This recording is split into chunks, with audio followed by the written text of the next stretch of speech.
বিসমিল্লাহির রহমানির রহিম। আমি শেখ মোহাম্মদ জাকারিয়া আজকের মতো চলে আসলাম আপনাদেরকে আরেকটি সুন্দর ভিডিও উপহার দেওয়ার জন্য। আমি আজকে যে বিষয় নিয়ে আলোচনা করব তা হচ্ছে মেনু বার। তো গত পর্বে আমি আপনাদেরকে ফাইলের সবগুলি টুলস সম্পর্কে আইডিয়া দেওয়ার চেষ্টা করেছি। তো আজকে আমি এডিট ফাইল সম্পর্কে আপনাদেরকে ধারণা দেওয়ার চেষ্টা করব।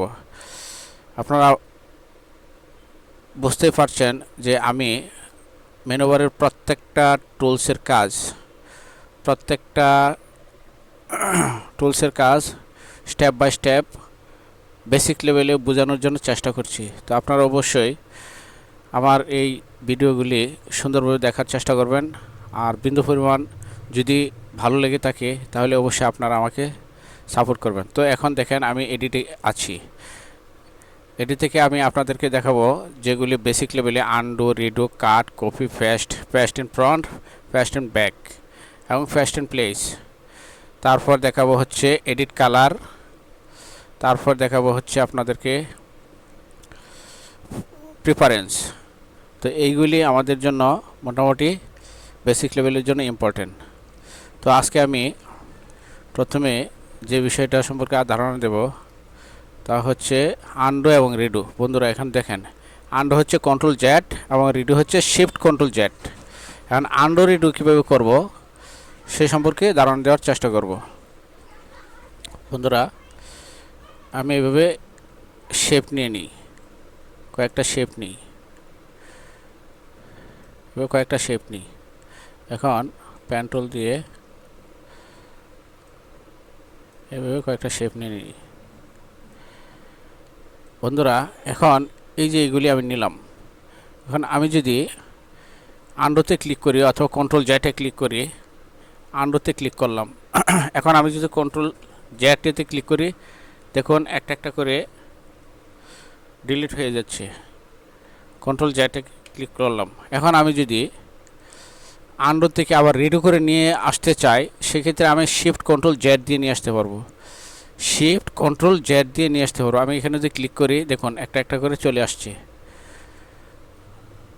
দেখুন কালারটাও চলে আসলো। এরকমভাবে একটা একটা করে চলে আসবে।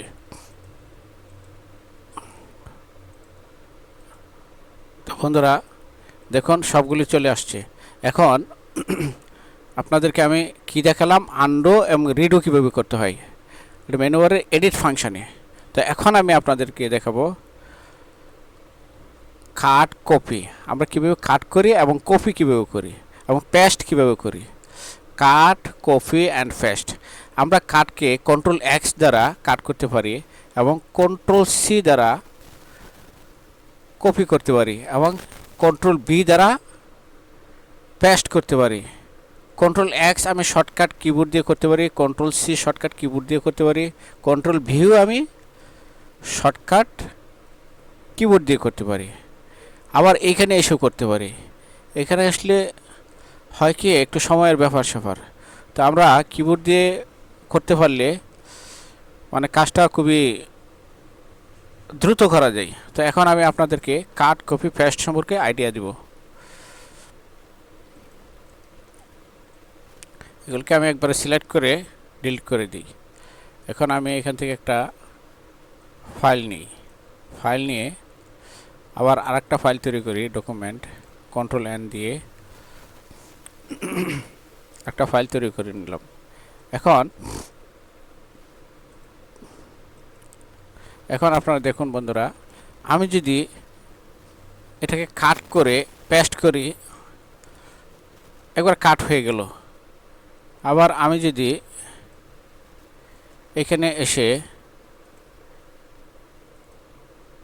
এসে আমি পেস্ট করি, দেখুন এখানে পেস্ট হয়ে গেল। আবার এখানে দেখেন কাট হওয়ার কারণে এখানে আসে নাই। আবার আমি যদি এটাকে আবার ফিরিয়ে নিয়ে আসতে চাই, কন্ট্রোল ভি দিয়ে পেস্ট করলে চলে আসবে। তো বন্ধুরা কাট করলে একবার কেটে যাবে, আবার কন্ট্রোল ভি দিয়ে পেস্ট করলে চলে আসবে। তো আমি যদি এটাকে কপি করে আমি ওই ফাইলে নিয়ে যেতে চাই,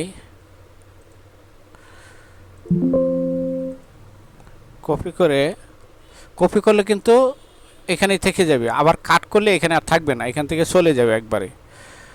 তো আমি এই জায়গাটা ফাঁকা আছে, তো আমি এখান থেকে এটাকে কপি করে নিয়ে যাব। আমি কন্ট্রোল সি দিয়ে কপি করতে পারি, কন্ট্রোল সি। এখন এটাকে যদি আমি এখান থেকে কন্ট্রোল ভি দিয়ে পেস্ট করি, দেখুন চলে আসলো।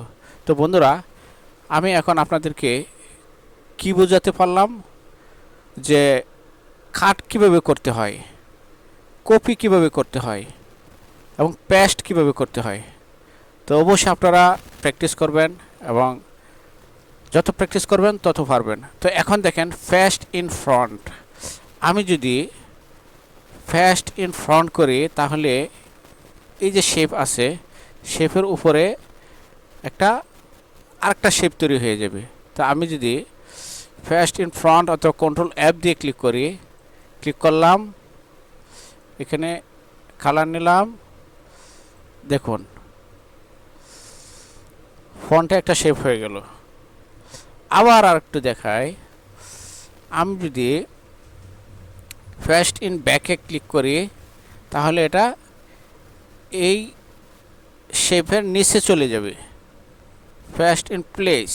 এখন আমি যদি কালারটা চেঞ্জ করে, দেখুন এই শেপের নিচে চলে গেছে। দেখুন বন্ধুরা, এখন এটা কি হচ্ছে আরেকটা বিষয়ে আমি ধারণা দেওয়াই, ফ্রন্ট এটা কিন্তু মাঝামাঝি থাকতেছে না। তো মাঝামাঝি যদি আমি শেপটা রাখতে চাই সেক্ষেত্রে আমাকে কী করতে হবে, এই শেপটা কিন্তু দেখুন এইখানে আছে কিন্তু এটা ঠিক মিডিলে নাই। মিডিলে যদি রাখতে চাই সেক্ষেত্রে আমাকে কি করতে হবে, মিডিলে রাখতে হলে আমাকে অবশ্যই আগে কপি করতে হবে, কপি করে পেস্ট করতে হবে, তবেই এটা মাঝখানে থাকবে, একবার মাঝখানে থাকবে। তা আমি আবার এখানে দেখাই, তো প্রথমে আমি এটা কপি করে নেব, কপি করে এই যে দেখুন এখন আমি কালারটা চেঞ্জ করি, এই যে একবার মাঝখানে আছে। আমি এটাকে আবার ডিলিট করি, আপনাদেরকে আবার একটু দেখাই, এডিট, কপি, পেস্ট, একবারে মিডল পয়েন্ট আছে। তা আমরা অবশ্যই আগে কপি করে নিয়ে এটাকে মিডল পয়েন্টে রাখবো। বিশেষ করে ডিজাইনের ক্ষেত্রে আমাদেরকে এরকমভাবে সেম ওয়েতে কপি করে নিতে হয়। তো আপনারা বুঝতেই পারছেন, স্বাভাবিক পর্যায়ে ফ্লায়ার ডিজাইন, ব্রোশিউর ডিজাইন, বিভিন্ন ডিজাইনের ক্ষেত্রে আমাদেরকে এরকমভাবে কপি করে কাজ করতে হয়। তো আপনাদেরকে কীভাবে কপি করে ফার্স্ট ইন ফ্রন্ট করতে হয় এবং ফার্স্ট ইন ব্যাক করতে হয় সে সম্পর্কে ধারণা দিলাম। আরেকটা জিনিস, আমি যদি ফার্স্ট ইন প্লেসে ক্লিক করি সেম ওয়েতে তৈরি হয়ে যাবে, প্লেস সেম ওয়েতে তৈরি হয়ে যাবে। আবার যদি আমি ফার্স্ট অন অল আর্টবোর্ড, সব আর্টবোর্ড এখানে চলে আসবে, দেখুন।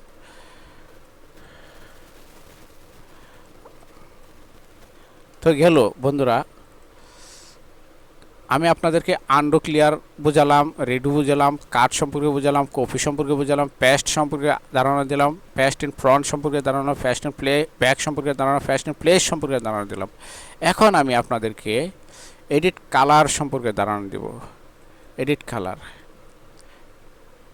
কালার সম্পর্কে ধারণা দিতে হলে আমি প্রথমে ফাইলে যাই, ফাইল থেকে ওপেনে যাই, এখান থেকে আমি একটা ইমেজ নিয়ে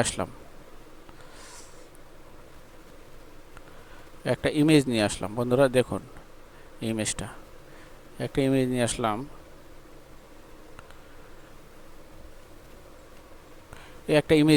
এই ইমেজটা আমি যদি এডিট কালারে যাই, এখান থেকে যদি আমি convert to grey scale, edit কালারে গিয়ে কি কাজ করব, বিশেষ করে কনভার্ট টু গ্রে স্কেলটা বিশেষ করে অনেক কাজ করা হয় আমাদের ছবি এডিট করার ক্ষেত্রে। অবশ্যই এটাকে সিলেকশন করে রাখতে হবে, সিলেকশন রেখে তারপরে করতে হবে। অবশ্যই এটাকে সিলেকশন করে আপনি এডিটে যাবেন, এডিট থেকে কালারে যাবেন, কনভার্ট টু গ্রে স্কেল, দেখেন এটা গ্রে স্কেল হয়ে গেছে। তো আবার যদি আমি এডিট থেকে কালারে যাই, কালার থেকে যদি আমি ইনভার্ট কালার করি, দেখুন এটা ইনভার্ট হয়ে গেছে। তা আমরা এইভাবে বিভিন্ন ধরনের ছবির কাজ করে থাকি ফটোশপের কিংবা আদার্স। তো এখন আমি আপনাদেরকে কী বোঝালাম বেসিক ধারণা সম্পর্কে। তো কনভার্ট টু গ্রে স্কেল বোঝালাম, কনভার্ট কালার বোঝালাম, আবার কনভার্ট টু RGB। এখানে আপনি RGB করতে পারবেন। সাপোজ ধরেন আপনি কাজ করলেন, এটা মনে করেন যে RGB-তে আছে, তা RGB করে নেবেন, অথবা CMYK-তে করে নেবেন এভাবে ক্লিক করে। ঠিক আছে? তো বন্ধুরা এখানে দেখুন এটা স্যাচুরেশনটা আপ ডাউন করাতে পারবেন এভাবে কত পারসেন্ট প্রিভিউ দিয়ে। ঠিক আছে? স্যাচুরেশন আপ ডাউন করতে পারবেন। তো বন্ধুরা আপনার মনোযোগ সহকারে দেখার চেষ্টা করেন। আমি মেনুবারের প্রত্যেকটা টুলস সম্পর্কে, ধরেন ফাইল, এডিট, পরবর্তী যে বিষয় নিয়ে আলোচনা করব অবজেক্ট। তো এখন আপনাদেরকে এই বিষয়ে ধারণা দিলাম এডিট কালার সম্পর্কে। এখন আমি আপনাদেরকে ধারণা দেব keyboard shortcut. Keyboard shortcut, suppose ধরেন আমার কিবোর্ড শর্টকাট আছে সিলেকশন টুল, এই ধরেন সিলেকশন টুলে কিবোর্ড শর্টকাট আছে আমি এখানে ক্লিক করে এই কিবোর্ড শর্টকাটটা চেঞ্জ করতে পারবো। ইচ্ছা করলে আমি ভি দিতে পারবো। ঠিক আছে? এখানে ভি দিতে পারবো, অথবা আপনার যে বিষয়টা আপনার পছন্দ হয় তাই এখানে আপনার যা সিলেকশন করে আপনার মনে থাকবে সেই বিষয়টা আপনি এখানে সিলেকশন করবেন। আবার যদি আপনার এখানে সিলেকশন টুলে এখানে আসেন, এখানেও আপনি চেঞ্জ করতে পারবেন, এখান থেকেও চেঞ্জ করতে পারবেন, প্রত্যেকটা টুলসে চেঞ্জ করতে পারবেন। তো এখন গেল ওকেতে ক্লিক করি, গেল কিবোর্ড শর্টকাট। এখন হচ্ছে প্রিফারেন্স থেকে জেনারেলে যাব, অথবা কন্ট্রোল K। এখন দেখুন প্রিফারেন্সে এখানে কি আছে, কিবোর্ড ইনক্রিমেন্ট। এখানে যদি আমি 1 ইঞ্চি দিই, 1 ইঞ্চি দিয়ে যদি আমি ওকে লিখি, আমি এটাকে যদি এরর যদি লেফট বাটনে ক্লিক করি তাহলে লেফটের দিকে যাবে, আবার রাইট বাটনে ক্লিক করলে রাইট বাটনে যাবে, আবার যদি এরর যদি উপরের দিকে ক্লিক করি উপরের দিকে যাবে, আবার নিচের দিকে ক্লিক করলে নিচের দিকে যাবে। আবার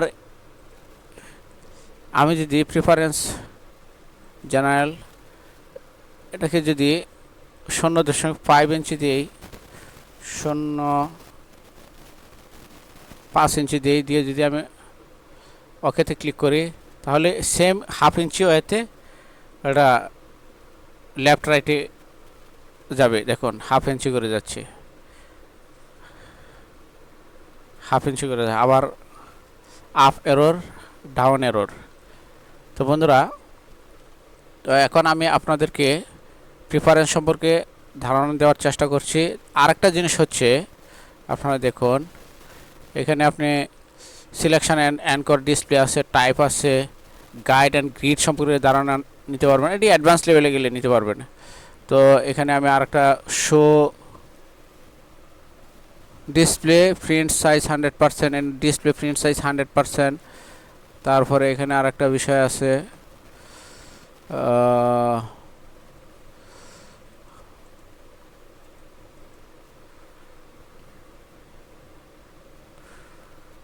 ডিসপ্লে সাইজ, আপনি সাইজ কতটুকু তা নিতে পারবেন। এখান থেকে যদি আপনি ইউজার ইন্টারফেসটা যদি চেঞ্জ করতে চান, এই যে ইন্টারফেসটা এখানে ক্লিক করলে দেখুন চেঞ্জ হয়ে গেছে, এখানে ক্লিক করলে চেঞ্জ হয়ে গেছে, এভাবে ক্লিক করলে চেঞ্জ করে আপনারা ইউজার ইন্টারফেসটা এভাবে চেঞ্জ করে নিতে পারেন এইভাবে। তো আমি পুরো অবস্থায় রেখে দিলাম। আপনারা পারফরমেন্স সম্পর্কে করতে পারেন, আইডিয়া নিতে পারেন। এটি আপনারা গাড়াগাড়ি করবেন, গাড়াগাড়ি করলে পারবেন। তো বন্ধুরা আজকে আমি আপনাদেরকে এডিট সম্পর্কে, মেনুবারে এডিট ফাইল সম্পর্কে ধারণা দেওয়ার চেষ্টা করেছি। তো বন্ধুরা আমার ক্লাস যদি আপনাদের ভালো লেগে থাকে তাহলে আমাকে অবশ্যই সাপোর্ট করবেন, হেল্প করবেন, সাবস্ক্রাইব করবেন, বেল আইকনে ক্লিক করবেন এবং কমেন্টস করবেন। তো আজকের মতো আমি শেখ মোহাম্মদ জাকারিয়া এখানেই ক্লাস শেষ করলাম। আল্লাহ হাফেজ, আসসালামু আলাইকুম।